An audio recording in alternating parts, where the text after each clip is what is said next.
I'd say being on the water polo team has really complemented the academic side of my experience here. I think all the trite adages you hear about being an athlete, competing for an Ivy League institution are true. I think I'd go a little further and say that you learn about yourself in ways that you probably wouldn't have imagined. So being on the water polo team, there have been a lot of ups and downs, and for me reflecting on these last 4 years, I've really had to learn how to overcome constant defeat and succeed at the end. And having done that this year, it's been a great way to cap off my 4 years at Harvard. Yeah, I have to agree. I can't imagine what the past 4 years would have been like without playing water polo. It's really been defined by the guys who I've lived with, by the guys who I've started out with my freshman year and have really been here with the entire time. So if anything, the athletics, obviously in addition to what Alex said with kind of building that whole package, but I just think the other people it's helped me meet has made it really an unparalleled experience. I just would have felt so, unfulfilled coming out, having never gone to Easterns. This program has traditionally, or at least, before 5 years ago, gone to Easterns every year, been one of the powers on the East Coast, and unfortunately, we came in an era where that wasn't necessarily the case. So, I think one of the things that we can really be proud of, and this is something that Ted has been focusing on the past week, is, we're part of the senior class that helped bring Harvard water polo back to the top of the East Coast, back to where it belongs.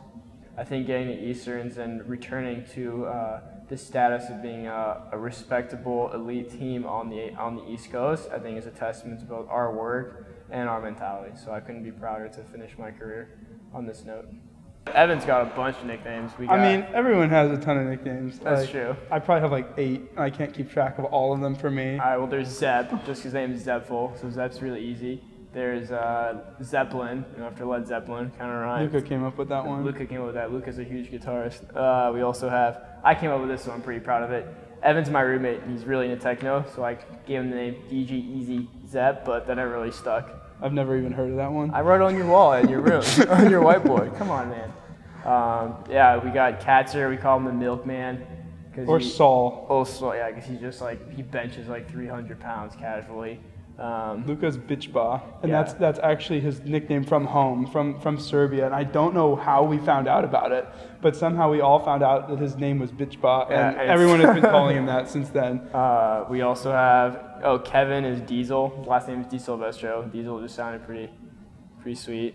Obviously, we're big fans of the women's team, but it's tough for us to catch football games, but we both have a lot of friends on the football team, yeah. And so most of our kind of interaction with the football guys is not watching the games, but listening to them tell us about the games and kind of what happened. And I hit this guy in Columbia so hard, and we don't get to see any of it. We're lucky we actually get to go to the Penn game this Saturday because we're finally here and don't have practice during the game. But it's a ton of fun to hear about the games from them. And then we're pretty good friends with a couple of the basketball guys too, Kyle and Brandon and Van Nest, and they.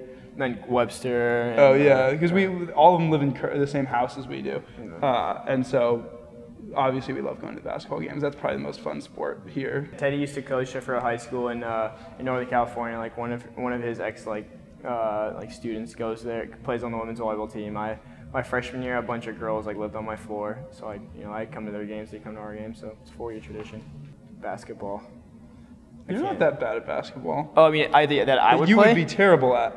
That if I played the sport, I would be terrible at. You're okay at basketball. I mean, I can't jump. Imagine you trying to play baseball.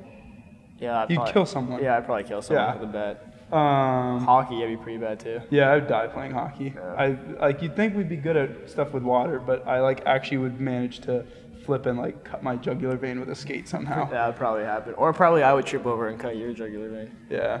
Field hockey. You'd suck at field hockey. I would be great at field hockey. I have great legs. You'd look nice in a dress.